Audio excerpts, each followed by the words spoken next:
Toutes et tous et bienvenue sur ce nouveau rendez-vous des concepteurs no-code Damas. Je suis très heureuse de vous retrouver encore une fois aujourd'hui pour un nouveau rendez-vous des concepteurs. Aujourd'hui, toujours comme d'habitude, on va parler de Damas. Je suis encore un peu enrouée comme la semaine dernière, désolée. Hein. Si jamais je me mets à tousser, j'essaierai de couper mon micro avant. Aujourd'hui, la semaine dernière, on avait vu les vues sur Damas, donc on pouvait faire des super statistiques, des super graphiques à partir de statistiques qu'on avait. Aujourd'hui, je vais vous proposer de passer sur un autre registre. J'avais pas beaucoup d'idées, donc je suis allée voir mes collègues et puis on en a un petit peu discuté. Du coup, je me suis dit, je vais peut-être présenter. Ce que je vais vous présenter aujourd'hui, c'est un outil pour faire des conventions. L'objectif que j'aimerais atteindre aujourd'hui ou la semaine prochaine, c'est de vous montrer comment on peut faire des signatures électroniques dans Damas. Donc j'espère que je vais y arriver aujourd'hui. Du coup, j'ai un cas spécifique pour faire ces signatures, c'est les conventions. Je ne sais pas si ça vous est déjà arrivé de signer ou d'avoir à signer une convention. Donc, quand je parle de convention, c'est des contrats en fait de mise à disposition qui sont proposés globalement par des entités, des administrations publiques ou des entités publiques. On peut parler de contrats, on peut parler de devis, on peut parler de conventions, on peut parler de, de beaucoup de choses. En fait, l'objectif là que j'ai, c'est de vous montrer la signature électronique. Alors, en même temps que je suis en train de vous parler, je suis en train de me dire, mais je pourrais mettre en place une signature électronique sur quelque chose qui existe déjà. Alors, je vais peut-être un peu tâtonner aujourd'hui parce que je dois vous avouer qu'au niveau des signatures, je suis pas très très à l'aise sur les signatures électroniques. C'est quelque chose que j'utilise pas beaucoup. Donc je vais le faire, mais alors je me rends compte que j'ai pas mon mail enregistré sur ce serveur. Donc je vais être obligée de me connecter ici. Je me souviens plus de ce mail, ce mot de passe. Je me connecte, hein, juste vite fait. Ah bah voilà, quand tu veux. Hop. Ah mais non, mais en fait, c'est parce que je suis pas allée au bon endroit. J'ai pas cliqué au bon endroit. Voilà. Si je clique ici, en fait, ça va aller beaucoup plus vite. Voilà. C'est bon. Donc, l'idée de la signature électronique, c'est on va le faire, nous, on peut le faire sur n'importe quel type de document, de pièce jointe. On va le faire sur un PDF automatique. Donc, on a déjà ici un devis. J'avais fait un super module avec les devis ici. On va utiliser ce module-là pour faire, parce que je suis partie sur les conventions, en fait, c'est bête. On a déjà le module ici qu'il faut. Donc le principe, c'est d'avoir un document, quel qu'il soit. Donc je préfère globalement, quand on utilise la signature électronique, moi je préfère le faire sur un document PDF automatique dans l'outil, plutôt que de le faire sur un document pièce jointe de l'outil. Parce que si on le fait sur un document pièce jointe Damas, on va apposer la signature sur une page à la fin de la pièce jointe, donc une page en plus, on va ajouter une page et la signature va être ajoutée sur cette page-là. Alors que si on le fait dans un PDF généré par Damas, la signature va pouvoir être affichée à l'endroit où on veut qu'elle soit affichée. Donc je trouve ça plus propre, mieux, plus joli et plus compréhensible pour l'utilisateur aussi, pour le lecteur, celui qui va récupérer son document signé. Donc on va faire ça plutôt dans un PDF automatique, mais sachez-le, vous pouvez le faire dans un document, dans une pièce jointe, dans un document, dans une pièce jointe, dans un champ pièce jointe. Donc je vous rappelle hein, les choses, c'est qu'on a le devis ici qui est dans notre application de devis qu'on avait conçue au cours des dernières séances, qui est un PDF automatique. Quand je vous parle de pièce jointe, le champ pièce jointe, en fait, c'est un champ qui s'appelle pièce jointe finalement, un champ de type pièce jointe dans lequel vous pouvez insérer des pièces jointes, l'utilisateur peut insérer des pièces jointes. Et en fait, on peut très bien apposer une signature sur un document pièce jointe plutôt que sur un document PDF. Mais bon, je préfère le faire sur un PDF vraiment, vraiment. C'est plus fonctionnel, plus joli, plus propre. Donc, la première chose qu'on va faire si on veut insérer une signature automatique, une signature électronique, c'est qu'on va ajouter ici, pourquoi pas ici, on va ajouter un nouveau champ qui s'appelle la signature électronique. Donc on a quelque part dans les spéciaux signature électronique de documents et on va l'appeler signature document. Donc, on va devis à signer, devis signé. On va dire devis signé parce qu'en fait c'est le devis signé qui va apparaître dans cette piège, dans cette signature ici. Et là je vais aller chercher le champ document source Donc c'est le champ document qui va contenir, donc effectivement, je pensais que je pouvais le faire avec une pièce jointe, en fait, je peux le faire qu'avec un champ de type PDF automatique, donc ça tombe plutôt bien. Donc là, je vais aller chercher le champ devis, hein, celui-là, le champ PDF automatique qui est juste ici. Et c'est ce champ-là que je vais utiliser pour faire ma signature électronique. Pour ma démonstration aujourd'hui, je vais faire une signature parallèle, pas séquentielle, parce que j'avoue que vraiment, je vous ai dit tout à l'heure, je ne connais pas très très bien le fonctionnement des signatures électroniques, parce que je l'utilise quasiment jamais. Je l'ai mis en production pour une application de test pour un POC, pour un client potentiel, enfin un prospect. Mais je ne l'ai jamais utilisé, j'ai jamais eu l'occasion, moi, sur mes projets de l'utiliser. Je sais que mes collègues consultants l'utilisent régulièrement. Une de mes collègues assise en face de moi l'utilise quasiment quotidiennement. Mais la plupart des projets sur lesquels je bosse, on n'a jamais, enfin la totalité des projets sur lesquels je bosse, on n'a jamais utilisé de signature électronique. Donc c'est pas quelque chose qu'on utilise régulièrement. En tout cas, moi, c'est pas quelque chose que j'utilise souvent. Donc je vais essayer de faire ça bien. Il faut savoir aussi qu'il y a un tarif spécifique sur les signatures électroniques, puisqu'on paye le prestataire de signature électronique. J'ai pas envie de faire d'erreur sur le nom du prestataire, donc je vais pas le dire. Je vais laisser mes collègues le dire sur le chat et je le lirai à voix haute plus tard. mais on paye un prestataire pour les signatures électroniques.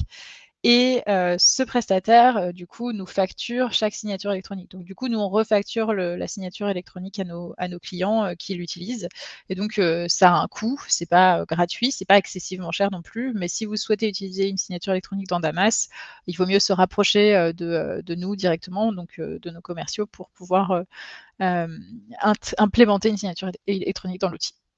Donc là, ensuite, on a un champ ici qui s'appelle message SMS personnalisé. Et donc, c'est un message qui va être envoyé à la personne qui va signer le document pour lui dire que, pour lui donner le code de sécurité qui va lui être utile pour signer le document. Et ensuite, on a la possibilité de choisir donc les signataires. Est-ce que ça va être un rôle fixe? Est-ce que ça va être des personnes qui sont dans un rôle spécifique de mon module, donc toutes les personnes dans le rôle spécifique? Est-ce que ça va être un rôle variable? Est-ce que ça va être des personnes en fonction d'un rôle que j'ai indiqué dans le module? Donc ici, j'ai par exemple un champ rôle dans mon module qui est accès assistante direction que j'avais fait avec vous dans le cadre d'un de mes lives quand j'ai construit le module de vie. Ou est-ce que c'est un champ acteur variable? Et donc, acteur variable, c'est ce champ-là que je vais utiliser. Donc là, on va pouvoir aller chercher le mail d'une personne et on va pouvoir indiquer ici donc c'est des champs mail qu'on va utiliser pour pouvoir indiquer qui va signer ce document.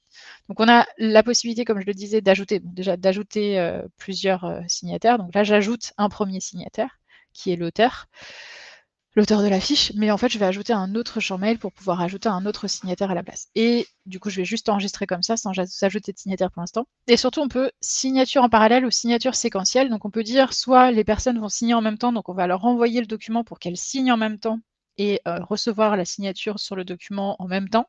Enfin, en même temps, c'est-à-dire on va leur envoyer en même temps le document, elles vont signer l'une et l'autre de chacune de leur côté. Soit une signature séquentielle dans ce cas-là. Donc ça, c'est quelque chose qu'on a développé il n'y a pas très longtemps, qui nous permet d'envoyer un document à plusieurs personnes en fonction d'un process, donc en sachant quel est le premier signataire, quel sera le deuxième, etc. etc. Donc on va envoyer d'abord le document à quelqu'un, puis une fois que la première personne aura signé, on l'enverra à une deuxième personne. Donc ça, c'est très pratique quand on a des documents qui doivent être signés par plusieurs personnes, qui doivent être visés, mais surtout signés par plusieurs personnes les uns à la suite des autres. Sachant que Damas propose un système de visa aussi, enfin, on a un processus, la possibilité de construire un processus avec, on peut vérifier, on peut, on peut vérifier si une personne a signé, a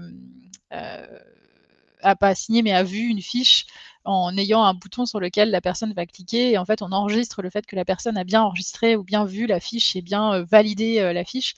Donc parfois, la signature électronique n'est pas forcément nécessaire, sachant que la signature électronique, c'est vraiment quelque chose qui est un processus déjà, comme je disais, qui est facturé, qui est assez lourd aussi. Et parfois, en fait, on se rend compte qu'on a l'utilité, d'habitude, on utilise la signature électronique pour vérifier des choses, etc. Et puis finalement, quand on a Damas et qu'on a la traçabilité dans Damas, peut-être qu'on peut se dire, bah, finalement, la signature électronique, c'est peut-être un peu superflu. Donc, Parfois on l'utilise, parfois on pense qu'on va l'utiliser sur certains projets et en fait finalement on l'utilise pas parce qu'on se rend compte qu'en fait on a autre chose qui peut fonctionner aussi très bien et qui fait le job. Et c'est pour ça, je vous dis, c'est pour ça que moi j'ai jamais eu besoin de l'utiliser parce qu'à chaque fois que j'avais l'intention de l'utiliser, finalement l'utilisateur m'a dit: «Ah bah non mais en fait, nous on n'a pas vraiment besoin d'une signature électronique, ce qu'on veut c'est vraiment une vérification électronique» et donc la signature électronique était, peut-être un peu superflue. Donc moi, je vais partir sur une signature parallèle. On va envoyer un message à tous les signataires pour qu'ils ils signent le document. Et donc, je vais juste enregistrer pour l'instant et je vais ajouter. Ça saute dans tous les sens. Je vais ajouter. Alors là, c'est là que j'ai petite question. Je vais ajouter un signataire, un premier signataire. Donc ici, c'est là que je comprends pas parce que ici j'ai que l'auteur de la fiche en acteur variable et je peux pas sélectionner. Pour utiliser désigné par le formulaire, vous devez avoir dans ce formulaire au moins 2 champs de type texte, prénom et nom, au moins un champ de type email et au moins un champ de type téléphone. Voilà pourquoi je peux pas faire ça. Donc pourquoi j'ai pas ça? Donc je vais ajouter, c'est là que du coup je sais pas si je vais ajouter un champ téléphone. Je vais ajouter le nom et le prénom, je vais ajouter les champs de l'autre fiche de mon client. Comme ça, j'aurai pas besoin de le saisir. Donc sélectionner un client, j'ai un mail. J'ai pas de téléphone sur mon module client, voilà. Ah oui, non, c'est pas sélectionner un client, sélectionner un contact. Là, je dois avoir. Oui, voilà, j'ai le nom, le prénom, le téléphone et le mail. Donc, du contact.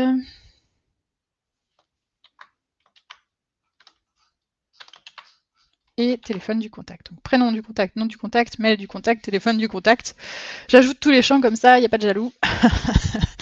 Moi, j'avais déjà le mail du collaborateur en charge. Je vais ici, je vais avoir le prénom, le nom, le mail et le téléphone du contact. J'ai ajouté 2 fois le mail. Ah non, c'est le. Mince, je suis désolée. Je fais n'importe quoi. Donc, on avait déjà le mail, le nom, le prénom. Donc, on va ajouter juste le nom et le prénom du contact. Et le mail du contact, je l'avais déjà. Non, c'est pas là. Le mail du contact, je l'avais déjà. Et le téléphone du contact. Voilà, c'est ça qui me manquait. Alors, je ne peux pas utiliser un champ nom, prénom, où j'ai le nom et le prénom dans le même champ, parce qu'il faut que j'ai le prénom et le nom dans 2 champs différents. J'ai bien le mail ici. Je vais renommer mes champs parce que j'aime bien que ce soit propre, et puis parce que j'ai le temps. Pendant que je renomme mes champs, je voulais vous dire, j'en reparlerai à l'occasion, mais vous pouvez aller sur la chaîne YouTube de Damas. Et vous allez trouver une formation assez longue, mais très complète, qui vous permettra de prendre en main l'outil pas à pas autour d'un projet qui a été développé par mon chef. Et donc je crois que, je ne sais pas si, oui, vous avez accès, enfin, mon collègue Léo envoie de temps en temps des messages pour vous dire d'aller sur la chaîne YouTube de Damas. Si vous allez cliquer sur l'un des liens qu'il vous a envoyé dans le chat, vous verrez sur la chaîne YouTube cette formation très très intéressante, très complète, que vous pouvez suivre pour mieux prendre en main l'outil. Et par ailleurs, donc là c'est par rapport au dernier message que Léo vous a envoyé. Je vous invite à cliquer sur le lien pour aller rejoindre le serveur Discord pour que vous retrouverez aussi sur le site internet de Damas, damas.com, pour poser vos questions et peut-être aussi me suggérer, peut-être s'il y a quelque chose que vous voulez voir en particulier, me suggérer quelque chose que vous voulez voir en particulier sur le Discord et dire là, j'aimerais bien au prochain live, j'aimerais bien que tu nous montres comment tu fais ça ou ça ou ça. Et je serais très ravie de faire cette petite démonstration pour vous et de vous montrer comment est-ce que je conçois ce genre de choses. Voilà, donc là j'ai fini de renommer mes champs pendant que je vous parlais. Je vais sur le devis signé. Là, normalement, je vais pouvoir sélectionner, parce que j'ai un champ, il me manquait juste le champ téléphone. Voilà. Je vais pouvoir sélectionner désigné par formulaire. Donc, j'ai mon prénom ici que je vais aller chercher, mon nom ici que je vais aller chercher, le mail du collaborateur du client, voilà, tout va bien, et le téléphone du client. Donc, j'ai bien toutes mes données. Je vais cliquer sur ajouter. Ici, j'ai la procédure, donc c'est SMS et email. Je ne peux pas vraiment choisir. Je peux renvoyer un SMS tous les tant de jours avec un maximum de tant de jours de relance. Je pourrais dire tous les 5 jours avec un maximum de 10 relances. Donc tous les 5 jours pendant pendant 50 jours, vous allez recevoir vous allez recevoir un message qui vous dit alors 50 jours, je suis même pas sûre d'avoir calculé correctement. 25 qui vous dit vous devez signer votre document, voilà. Et bon, je vais pas le mettre de relance. Et l'emplacement de la signature. Donc là, pour le moment, j'ai rien parce que j'ai pas désigné d'emplacement de signature sur mon PDF. Donc pour l'instant, je vais juste enregistrer les modifications. Vous voyez, si je voulais ajouter un autre signataire, hein, je pourrais cliquer sur ajouter ici. Enfin, je pourrais sélectionner un autre prénom, un autre nom et un autre téléphone, un autre email et ajouter mon deuxième signataire. Je vais le faire. Je vais même le faire maintenant. Comme ça, on aura 2 signatures sur notre devis. On aura la signature par exemple, la signature du commercial en charge du devis, du collaborateur en charge et la signature du client. Pourquoi pas? Au moins, ça vous montrera comment faire 2 signatures sur un seul document. Donc, je vais insérer ici, encore une fois, les champs de l'autre fiche, mais cette fois-ci, donc quand je fais ça, en fait, je vais chercher à travers une liaison. Donc, tout à l'heure, je l'ai fait à travers la liaison du contact du client. Là, je vais aller chercher à travers la liaison du collaborateur en charge. Et là, je vais chercher le prénom, le nom, le téléphone et l'email. Et puis cette fois-ci, plutôt que de me faire avoir comme la première fois, je vais mettre collaborateur en charge, comme je l'ai fait tout à l'heure. Donc ça, c'est ma petite pratique perso. Quand je vais chercher des champs de l'autre fiche, j'aime bien les nommer comme ça. Ça me permet de ne pas avoir 15 fois le même champ. Si jamais il existe déjà, ça veut dire que je l'ai déjà sur le module et que ce n'est pas nécessaire que je l'ai une deuxième fois. Par exemple, le collaborateur en charge mail, je l'avais déjà, donc je n'ai pas besoin de le mettre une deuxième fois. Donc prénom ici, nom, on a le nom, le prénom autre part, le téléphone ici, donc c'est ma concaténation nom et prénom que j'avais déjà été chercher. Voilà. Donc là, je peux ajouter dans mon devis signé ici. Je vais aller ajouter le deuxième champ. Donc, je vais chercher le prénom ici, collaborateur en charge prénom, collaborateur en charge nom, collaborateur en charge mail et collaborateur en charge téléphone. Ça tombe bien, ça l'a déjà sélectionné. Je clique sur ajouter et là, du coup, j'ai 2 signataires, mais toujours aucun emplacement de signature. Donc ça, c'est ce que je vais faire dès maintenant. J'enregistre. Et maintenant, je vais aller dans mon devis. Alors, j'aurais pu le faire avant de créer mon champ signature. Hein, il n'y a aucun problème pour le faire bien avant. Je vais ajouter un petit tableau ici. J'aime bien faire des tableaux, je vous l'avais dit déjà. Donc avec une ligne et 2 colonnes. Non, je vais mettre 2 lignes, tiens, ça va être encore mieux. Largeur, j'aime bien, je vous avais dit, mettre 100% pour que le tableau prenne toute la largeur. Si jamais je modifie le format de mon PDF et que je le mets en paysage au lieu qu'il soit en portrait, bah comme ça, mon champ, il va vraiment prendre toute la largeur et il ne sera pas limité juste à 500 pixels comme c'était le cas juste avant que je change ça. La bordure ici, je mets 0 parce que j'en ai pas envie. Et puis, je clique sur OK. Là, j'ai bien mon tableau qui apparaît ici. On ne le voit pas très bien, je pense, à l'écran, mais je le vois, donc vous inquiétez pas. Je vais mettre le nom je vais mettre le nom du collaborateur en charge et son prénom, donc son nom, prénom du collaborateur en charge. Voilà, c'est ça. Je vais mettre, attendez, je vais chercher nom, prénom, collaborateur en charge. Ici, voilà, je l'ajoute ici. Et dans la colonne à côté, je vais mettre le nom, prénom, client. Nom, prénom, contact client, voilà. Je vais juste faire en sorte que ma cellule soit de la largeur de la moitié de la page, donc 50%. Comme ça, je suis sûre que mes 2 signatures seront dans des cases de taille égale. C'est juste une question de joli affichage. Et puis, je vais laisser aligner sur le côté comme ça. Ça va être très bien. Par contre, je vais mettre ça en gras. J'aime bien que ce soit en gras. Donc si je mets le field, donc le champ en question en gras, ça s'affichera vraiment en gras sur mon PDF, donc ce sera joli aussi. J'aime beaucoup comme ça. Et je vais juste faire un petit truc que j'ai pas fait, c'est que je vais faire un petit saut de ligne ici entre le tableau avec le montant et le tableau avec la signature. Et c'est là où j'ajoute ma signature, donc je clique sur Insert signature ici, donc j'ai emplacement signature, et là je vais en faire un deuxième, donc hop, emplacement signature. On voit que c'est exactement la même chose, donc je vais avoir du mal à différencier mes 2 emplacements. Donc je vais juste mettre un 1 ici dedans, dans la case emplacement signature. Et si je vais mettre un 2, je peux aussi dire, je peux aussi l'appeler, alors là je l'ai complètement effacé. Je vais juste le renommer, je vais mettre signature, alors je ne peux pas le renommer comme ça. Je fasse attention à bien être au bon endroit. Signature, signature collab en un seul mot, enfin en un seul, tout attaché. Voilà, c'est ce que je voulais dire. Et je vais mettre ici, je pourrais tout simplement enlever juste emplacement. Et je vais mettre signature client. Comme ça, je saurais les reconnaître et j'aurais pas besoin de me dire, attends, la signature 1, c'était où déjà? Donc j'enregistre, j'ai bien mon signature collab, mes signatures clients dans mon devis, dans le tableau au bon endroit. Maintenant, je vais cliquer sur devis signé. Encore une fois, j'ouvre mon champ ici et là maintenant, je vais pouvoir aller chercher mes deux emplacements de signature, donc signature collab, signature client en premier ici, que je fasse pas d'erreur, et signature collab ici. Et là, du coup, je vais avoir mes deux signatures qui vont être positionnées au bon endroit. Donc j'enregistre les modifications et pardon. Et une fois que j'ai fait ça, je vais pouvoir aller cette fois-ci dans le workflow pour déclencher ma signature. Donc je retourne ici dans Action Workflow. Je fais représentation graphique, parce que je préfère travailler sur une représentation graphique. Et là, je vais le faire à cette étape-là. Je vais envoyer ma signature à mon client. Alors ça a un peu changé, je crois, parce que je suis en train de regarder en même temps. Ouais, c'est ça. Donc j'ai une nouvelle action qui s'est créée ici avec signature, devis signé. Donc c'est le signature, devis signé. Devis signé, c'est le nom du champ, et signature, devis signé, du coup, c'est le nom de l'action. Donc je vais positionner cette action. Je vois que j'ai ici une petite tache rouge, et vous voyez, normalement, si je modifie la place ici de n'importe quelle action, je suis censée pouvoir cliquer sur enregistrer. Mais tant que j'ai cette tache rouge, je peux rien faire en fait. L'action, elle existe, il y a bien une action qui est créée.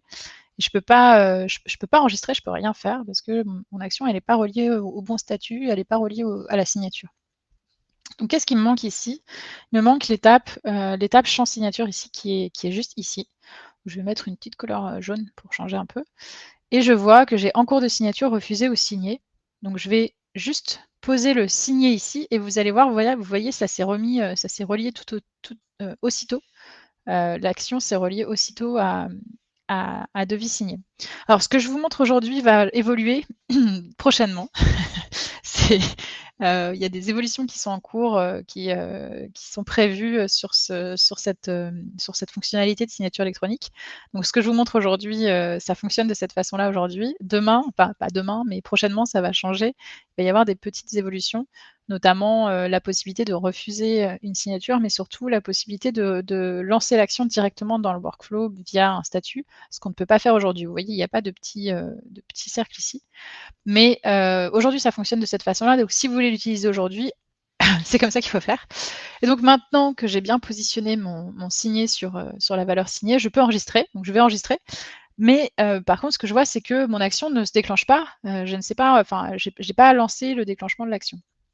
Donc, ce que je vais faire, c'est que je vais déclencher la signature du devis client via une action qui existe déjà.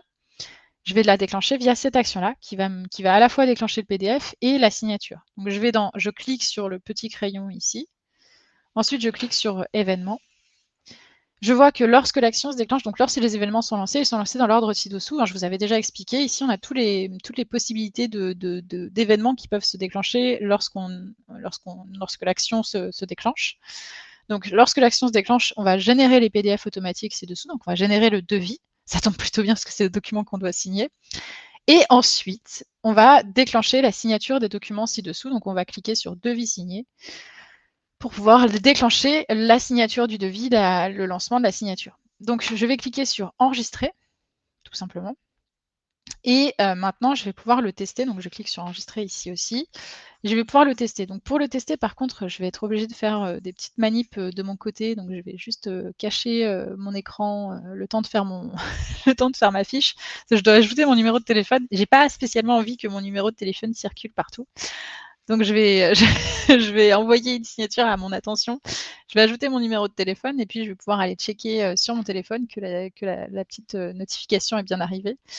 Donc, je vais juste dans mon annuaire, hein, je vous dis ce que je fais sans vous montrer, désolée.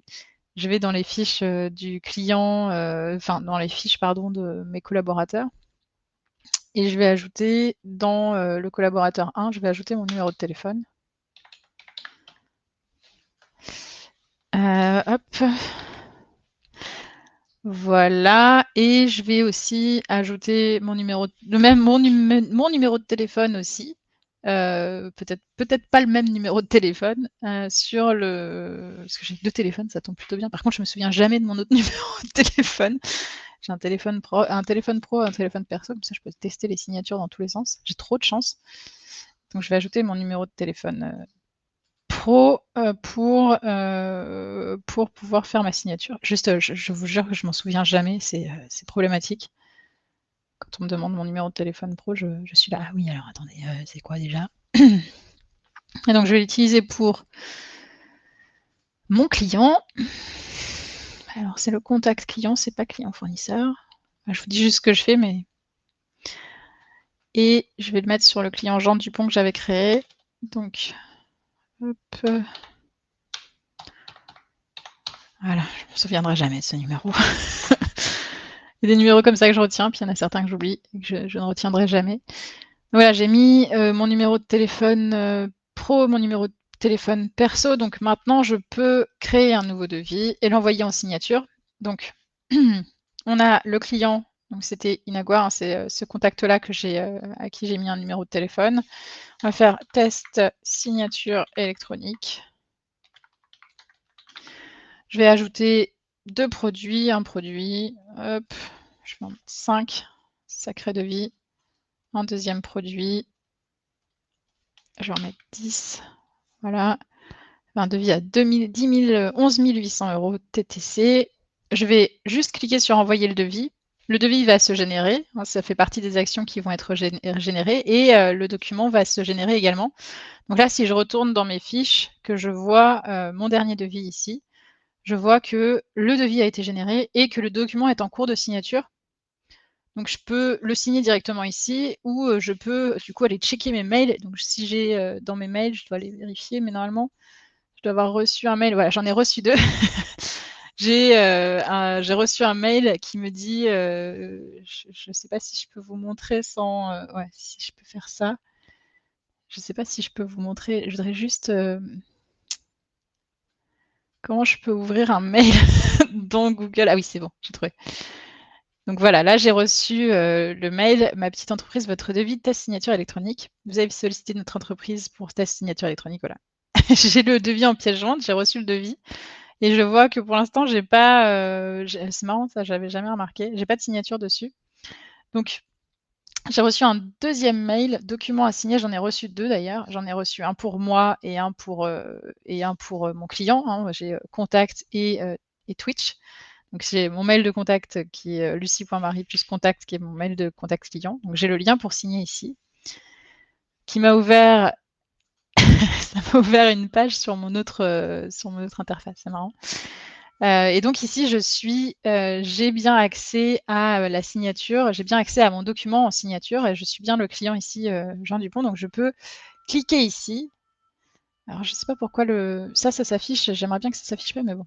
Je peux cliquer ici et non, c'est pas ça, je dois aller tout en bas, voilà, c'est ça. Je dois aller tout en bas et là, je vais cliquer sur signer. Là, je vais recevoir un SMS, donc je ne sais pas sur quel téléphone je vais recevoir, ça doit être sur celui-là, voilà. Hop, j'ai reçu un SMS avec le code 24 64 81 et je peux signer ce document ici. Et donc l'autre mail, où est-il? Voilà, je viens de signer la procédure, trop bien. Et l'autre mail, il est là. Donc pareil, j'ai aussi le lien pour signer. Donc là, j'arrive encore une fois, donc c'est YouSign, notre prestataire de signature, parce que personne ne m'a répondu. Donc là, je peux signer, je suis pareil, là, cette fois-ci, je suis là. Et je peux signer ici. Donc pareil, je vais mettre ma signature. Donc je vais signer. Là, je vais recevoir un autre SMS sur ce téléphone-là, cette fois-ci. Trop bien. Téléphone qui est en silencieux, donc je ne vais pas recevoir la notification. C'est mon téléphone perso, du coup, silencieux normal. Et je vais taper le code 42 37 20. Complètement random le code.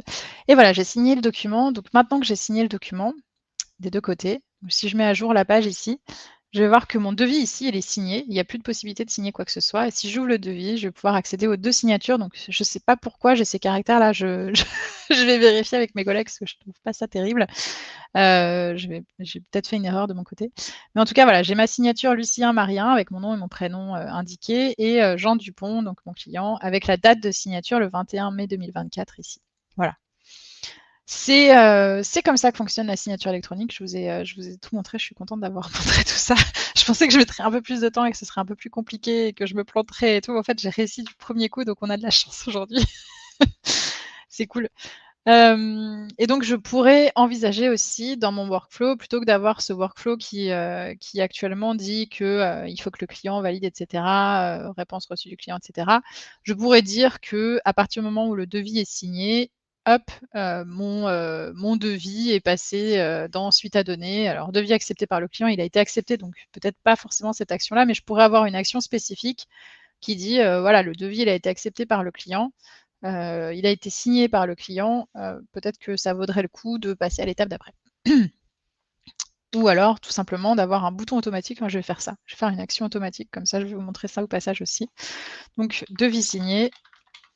Et je vais faire une tâche à réaliser. Je vous avais dit déjà, je crois, que pour les actions automatiques, il faut que ce soit des tâches à réaliser obligatoirement, parce que personne informée, ça ne fonctionnera pas. Donc, il faut vraiment que ce soit une action de tâche et pas une action de notification.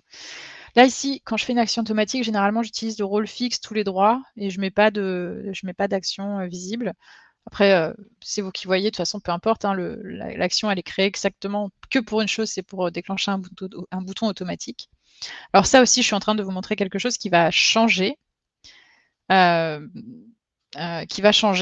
pas longtemps. Il va y avoir une petite évolution qui est prévue là pour faire en sorte que ces actions de boutons automatiques, pardon, soient plus propres et plus faciles à prendre en main. Là, pour le moment, on a quelque chose qui est joli, hein, qui est très accessible, enfin qui est très pas accessible, mais qui est ah mince, me dit. Il y avait le numéro sur la page. Ah, désolée. Du coup, j'ai montré mon numéro de téléphone. C'est pas grave. Tant pis. Donc là, ce que je disais, c'est donc là le bouton automatique, ça va être un bouton de mise à jour. Ici, hop, enfin, on s'en fiche en fait, parce qu'on le verra jamais. Et donc ici, je vais aller dans l'action, et ça, c'est ce que je vous disais, ça va être changé dans pas longtemps. On va pouvoir créer automatiquement, déclencher l'action automatiquement depuis la tâche sans avoir à créer le bouton à chaque fois. Mais pour le moment, il faut faire ça. Il faut d'abord créer le bouton et ensuite retourner sur la tâche. Donc j'ai d'abord créé sur plus, créer un bouton. Ensuite, je retourne sur la tâche ici et je vais cliquer sur événement. Et là, je vais dire lorsque l'action se déclenche, cliquer sur le bouton de l'action mise à jour. Et hop, ça va mettre à jour automatiquement, ça va cliquer sur ce bouton-là. Et donc, ce que je veux, c'est que ce bouton déclenche le statut de devis accepté.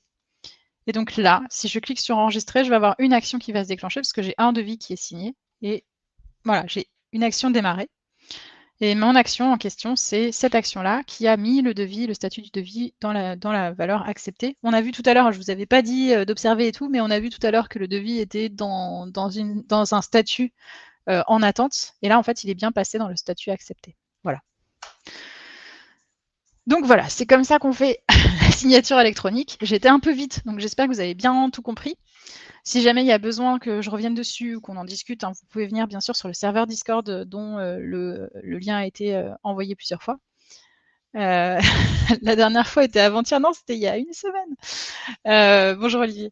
Et donc, si vous voulez avoir plus d'informations sur tout ça, donc venez nous voir sur Discord. Je vous expliquerai moi ou quelqu'un parmi mes collègues vous expliquera comment fonctionne la signature électronique, peut-être séquentielle ou peut-être pour un tableau. Je crois qu'on peut le faire maintenant sur un tableau de fichiers. Ça peut être très chouette en plus, très pratique d'avoir plusieurs signataires intégrés dans le module sous la forme d'un tableau. J'ai pas encore testé, donc j'ose pas le tester, mais peut-être que ça fonctionnerait.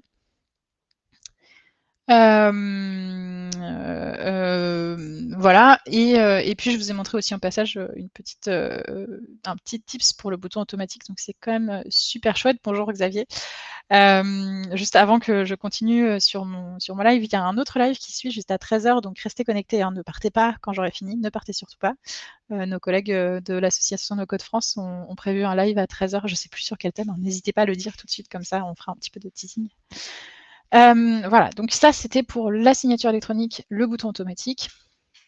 Et oui, un autre truc que je voulais vous montrer aujourd'hui, c'est quelque chose, je ne sais pas si je vous l'avais déjà montré, mais sur Damas, il y a vraiment des super fonctionnalités super chouettes.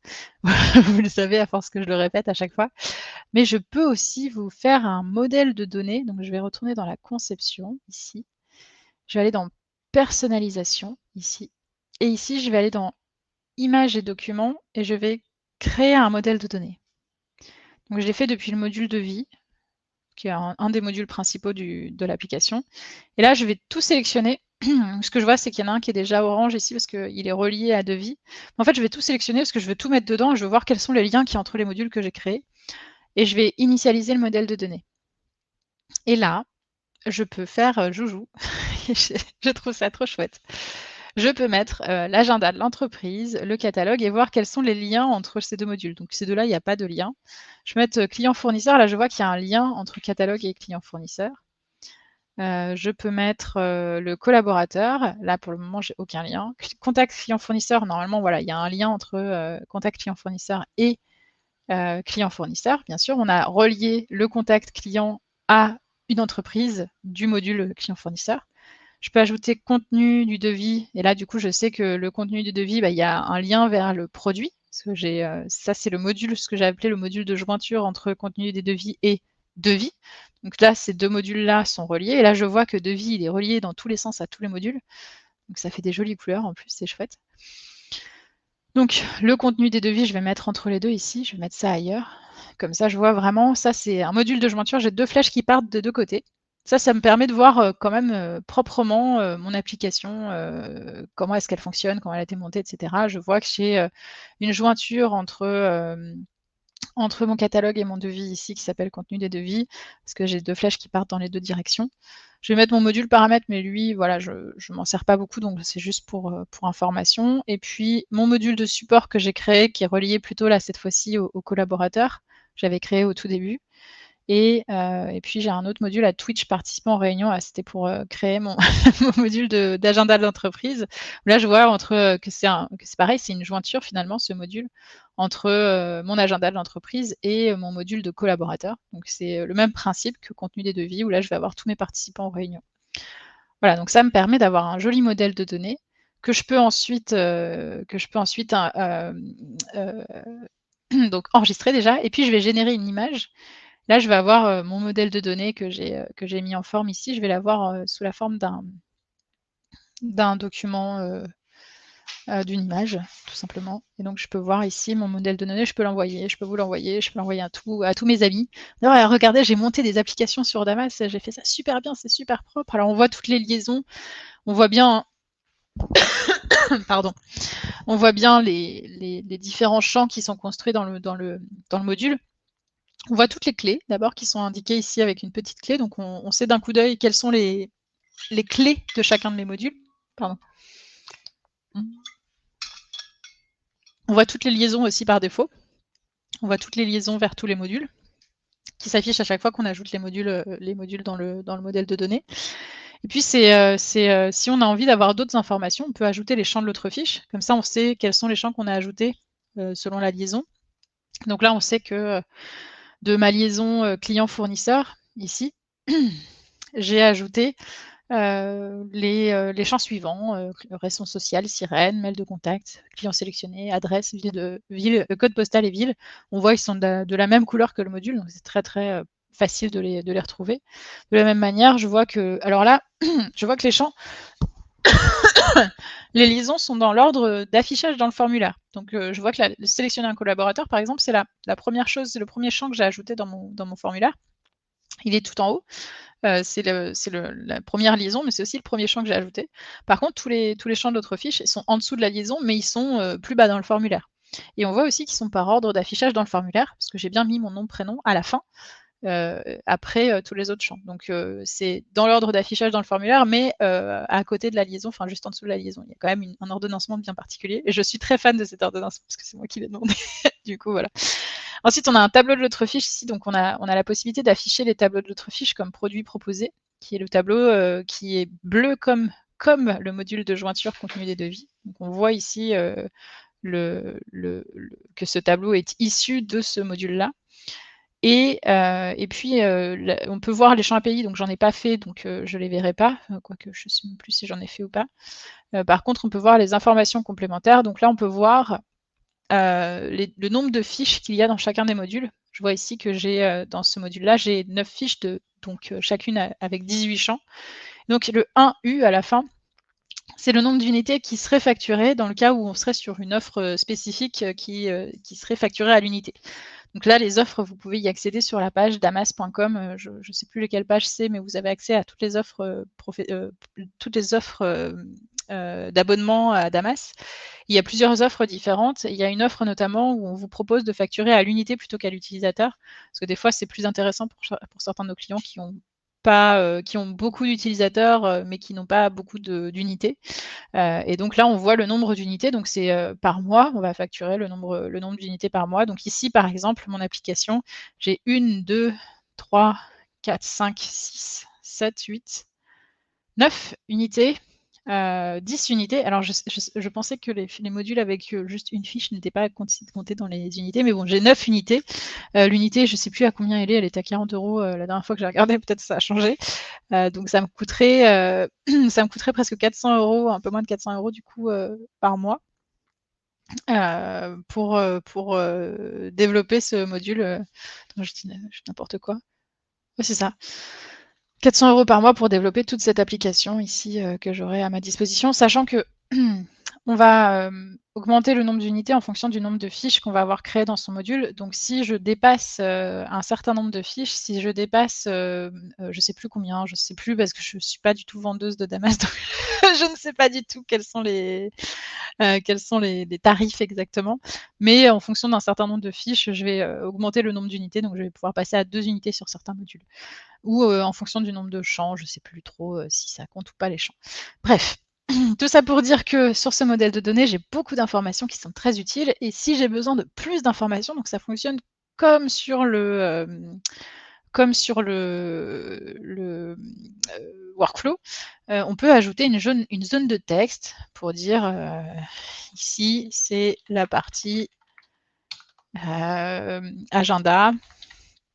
Et donc, je peux mettre ça en gras et je vais le mettre, hop, juste, choper comme ça et bouger ma zone de texte si ça veut bien bouger, voilà, ici. Et je peux mettre de l'autre côté une autre zone de texte. Enfin voilà, je peux m'amuser, hein, je ne vais pas aller plus loin, mais en gros, je génère l'image et ça va m'afficher toutes les informations que j'ai cette fois-ci que j'ai bien voulu mettre dans mon modèle de données. Donc je vois bien la partie agenda, je vois bien tous les champs, toutes les informations que j'ai mis dans mon modèle de données. Donc je suis très ravie d'avoir cette possibilité de créer un modèle de données. Ça me permet vraiment de suivre et d'avoir en un coup d'œil, d'avoir toutes les informations concernant mes applications, de savoir ce que j'ai construit, comment ça s'embrique l'un dans l'autre et qu'est-ce qui fonctionne l'un avec l'autre, quels sont les modules qui récupèrent telle information, quelles informations je récupère, pourquoi je les ai récupérées 2 fois, 3 fois. C'est vraiment très pratique et ça nous donne une belle vision du fonctionnement de Damas. Il est 12h48. Je ne vais pas m'éterniser plus que ça sur Damas aujourd'hui. Je pensais vraiment prendre plus de temps sur les signatures. Je suis contente d'avoir eu le temps de vous montrer les deux choses. Je ne vais pas passer plus de temps avec vous aujourd'hui. Je vais laisser la place à nos collègues qui vont commencer à 13h. Donc ça vous laisse 10 minutes pour faire une micro-pause, pour aller manger et ou chercher à manger pour pouvoir regarder la suite des événements sur cette chaîne de Code France. C'était un plaisir de vous avoir encore une fois aujourd'hui dans cette émission. Encore une fois, je redis, vous pouvez aller retrouver la formation, ce qui a été posté à 12h38. Je dis vient de, ça fait une petite demi-heure. Retrouver la formation à Damas, à l'utilisation de Damas sur la chaîne YouTube de Damas. C'était encore une fois un plaisir de vous avoir avec nous aujourd'hui. On se retrouve la semaine prochaine, mardi à midi, pour un nouveau rendez-vous des concepteurs Damas, des concepteurs no-code Damas. Merci beaucoup à No Code France aussi pour son accueil et merci à vous d'avoir suivi cette émission. À la semaine prochaine. Oh, j'ai du mal. Salut!